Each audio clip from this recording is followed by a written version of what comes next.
What happens after the last breath? Does the self dissolve into emptiness, or does it cross portals beyond human comprehension? Welcome, soul traveler, to the mystery of mysteries. Today we dive into one of the most profound and enigmatic texts of Tibetan Buddhism, the Bardo Thodol, more widely known in the West as the Tibetan Book of the Dead. Imagine a guide that accompanies you through the deepest and most mysterious moments of existence. This is the role of the Bardo Thodol. And no, this is not just a simple manual on the end of life. It is a map, a spiritual guide for what happens right after physical death. Get ready, for together we will cross this portal, unravel its messages, and perhaps come to understand a bit more about what it means to exist. The Bardo Thodol was created by Padmasambhava, a legendary and almost mythical figure in Tibetan Buddhism. Born in India, he is widely recognized as the one responsible for bringing Buddhism to Tibet in the 8th century. Tibetan tradition reveres him as the Guru Rinpoche, which means precious master. But Padmasambhava was not just a monk. He was a deeply profound spiritual master, a yogi who mastered mystical techniques and esoteric teachings. The Bardo Thodol was born out of this master's desire to guide not only the living, but also the dead, offering them a path to liberation, even after the last breath.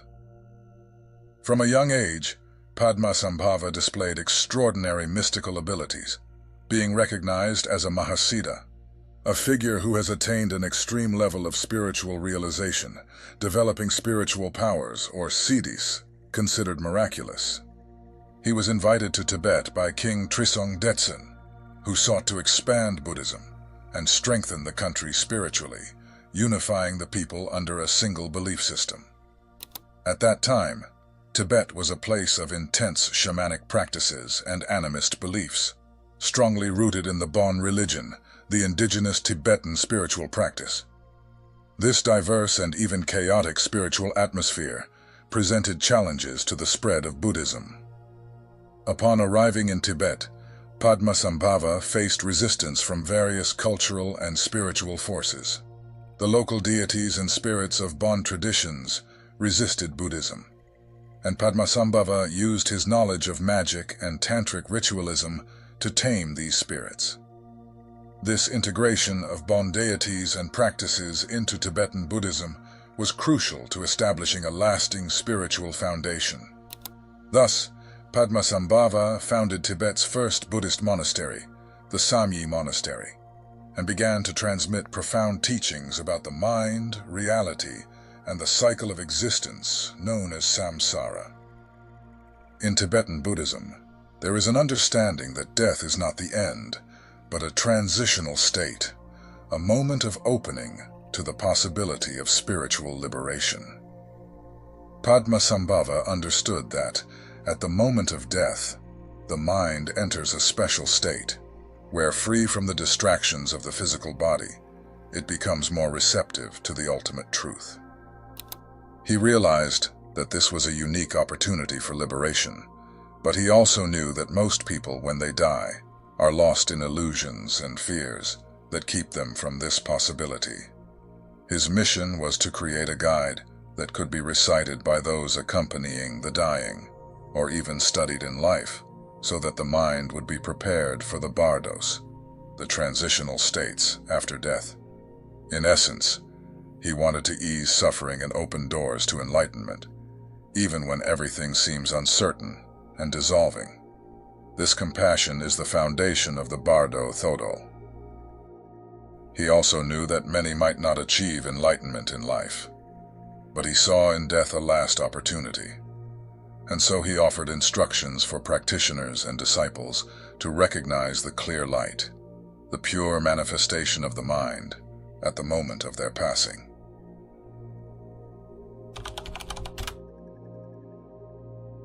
The Bardo Thodol guides us through 3 main states, or bardos, that every soul traverses. The Chikhai Bardo, the moment of death. In the Chikhai Bardo, the soul experiences the moment of death itself, a point of transition where the physical body dissolves and consciousness is freed from its material limitations. Once the dissolution is complete, the soul finds itself before the primordial clear light, described in the Bardo Thodol as a dazzling, pure, and immense light. The clear light is the manifestation of the absolute nature of the mind, a state of pure, unconditional consciousness where there is no duality, fear, or attachment. Some know it as the higher self, others as the solar mind. There are many names for this state of totality and infinite peace. For the spiritual practitioner, the Chikhai Bardo offers the possibility of final liberation.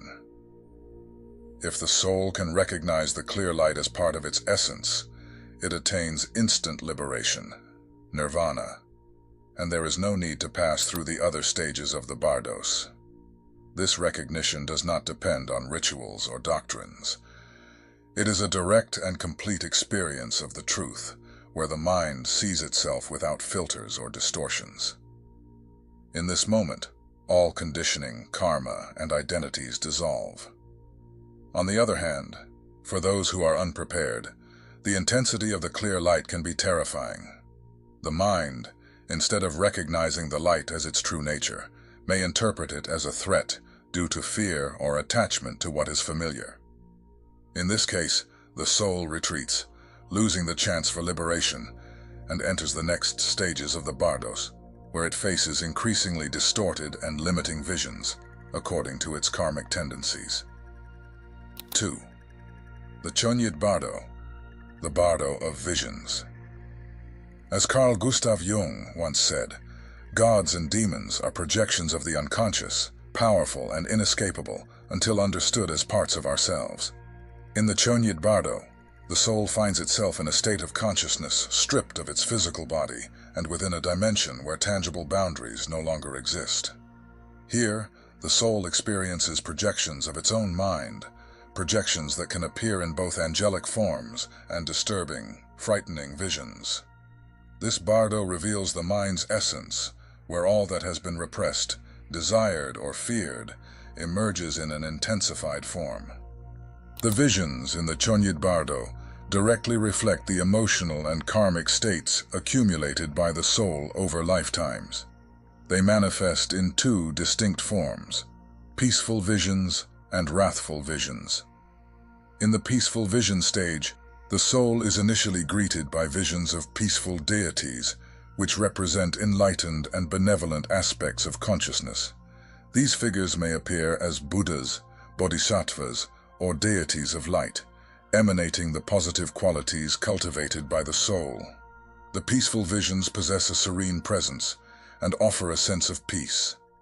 However, for the unprepared mind, these visions may be overwhelming or incomprehensible, leading the soul to retreat and doubt the reality of this experience. In the wrathful vision stage, if the soul does not recognize the peaceful, essential nature of the initial visions, it is gradually confronted by more intense visions, known as the wrathful deities.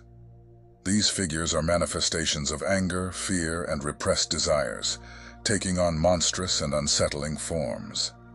Importantly, these wrathful deities are not external or malevolent entities, but expressions of the mind itself, reflecting the passions and attachments that still bind the soul to the cycle of suffering. The Chönyid Bardo is described as a state where the mind is free from physical limitations. It is a pure state of psychic manifestation, where everything is amplified. The visions that arise resemble dreams, but unlike ordinary dreams, they carry a striking clarity and vividness.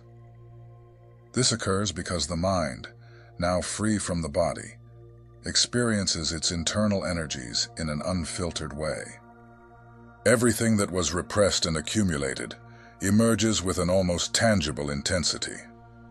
These visions are considered opportunities for learning and enlightenment, as each one represents an aspect of the self that needs integration or transcendence. Those who maintain full awareness during this bardo can perceive that all these visions, good and bad, peaceful and wrathful, are mere creations of the mind. The recognition of this truth enables the soul to dissolve fear and attain liberation. At this stage, the Bardo Thodol advises the soul to focus on the clear light, the primordial essence of the mind, described as a vast and pure radiance. Recognizing the clear light is the key to total liberation, as it represents the innate nature of all beings. It is the sun amidst the clouds of visions, the light that remains unchanged despite all mental projections. If the soul manages to see through the visions, it can achieve enlightenment and thus transcend the cycle of rebirth. However, recognizing the clear light is not easy for the common mind. For most beings, the visions are so real and filled with personal meaning that it becomes challenging to see beyond them. For this reason, the Bardo Thodol suggests that spiritual practitioners train in life to detach from illusions and contemplate the nature of the mind. With such practice, even when faced with the intense visions of the Chönyid Bardo, they will be able to maintain their focus on the clear light and find peace. Fear and attachment are the greatest barriers to liberation. The visions, in their intensity, can provoke deep fear, especially the wrathful deities, which represent untamed aspects of the psyche. This fear creates a sense of separation, preventing the soul from recognizing the visions as parts of itself. The soul may desire to flee from these visions or, out of attachment, fixate on some of them, especially the peaceful visions, which keeps it bound to the cycle of samsara. To overcome this cycle, the soul must recognize the visions as empty of their own reality. In Tibetan Buddhism, this concept is known as shunyata, or emptiness. The mind that recalls emptiness during the Chönyid Bardo can observe all visions but remains unattached, understanding them as mere temporary expressions of its own nature. The experience of the Chönyid Bardo, therefore, is not a punishment or purposeless suffering, but a phase of revelation where the soul confronts the mirror of its own mind. It is a test that distinguishes those ready for liberation from those who still require rebirth to deepen their learning. 3. The Sidpa Bardo, rebirth. In the Sidpa Bardo, the final stage, the soul faces a crucial moment, the choice of its next body, determined by the accumulated energy of all actions, thoughts, and intentions, what we call karma. It is as if the entire previous journey has led to this point, where what we carry within determines our next destination. Entering this bardo, the soul has already experienced dissolution in the Chikhai Bardo and faced its own projections and illusions in the Chönyid Bardo. Now it finds itself in a state of greater psychic density, where the desire for rebirth intensifies, driven by fears and attachments that have not yet been overcome. This desire, as Tibetan Buddhism teaches, is what compels the soul to seek a new body, a new form of existence. In the Sidpa Bardo, consciousness is influenced by karmic inclinations, which act as subtle marks left by actions from past lives. These marks function as magnetic forces, drawing the soul towards circumstances and experiences that mirror its inner state. If, for example, the soul carries a great deal of fear, that fear might guide it toward a rebirth, where it will face those same emotions. Similarly, intense desires and uncontrolled emotions create a vortex of energy that shapes the kind of life the soul will encounter in the next cycle. During the Sidpa Bardo, the soul experiences a series of visions associated with the rebirth process. These visions often include images of couples in union, a metaphor for the creation of new life. Here, the soul is called to choose a new body, unconsciously guided by emotional tendencies and karmic impulses. In many descriptions, the Bardo Thodol suggests that upon seeing these images, The soul should maintain a state of detachment and lucidity. Only then can it avoid being blindly driven into an undesirable rebirth. For those who can sustain calm and detachment, the Sidpa Bardo offers one final chance for transcendence.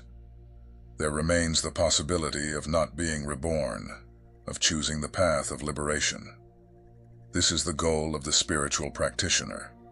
Rather than being reborn under the sway of illusions and attachments, they must recognize these visions as manifestations of their own mind, ephemeral and empty in nature.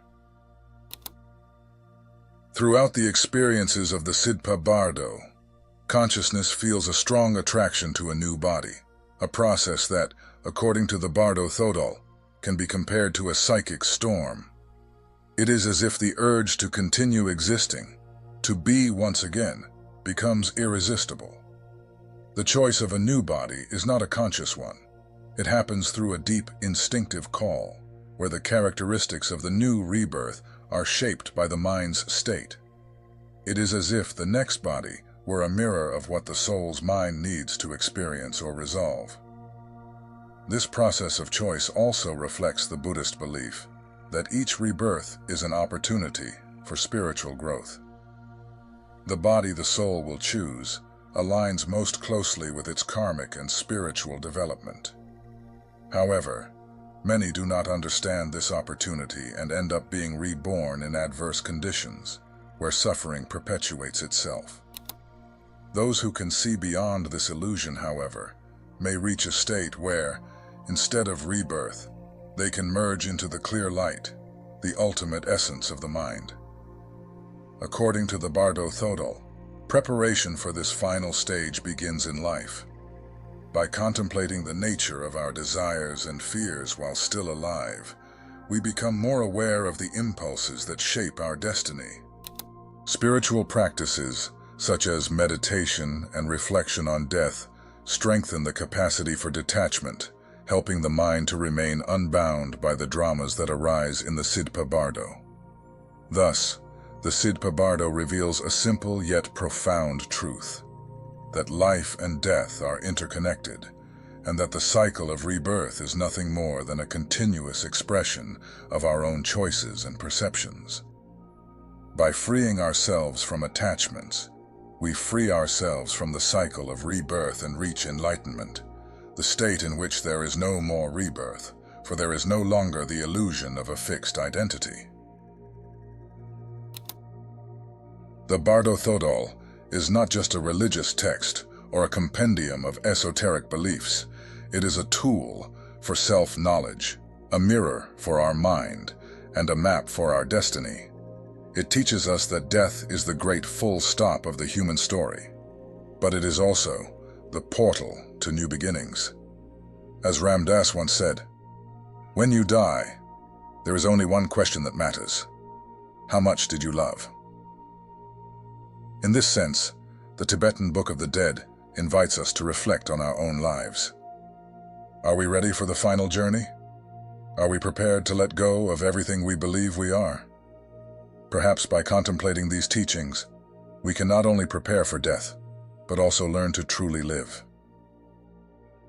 If this journey into the unknown resonated with you, share this video and subscribe to the channel. Let us know in the comments what intrigues you most about life after death, for the path of self-knowledge is long, and together we can explore the greatest mysteries of existence. Thank you for watching.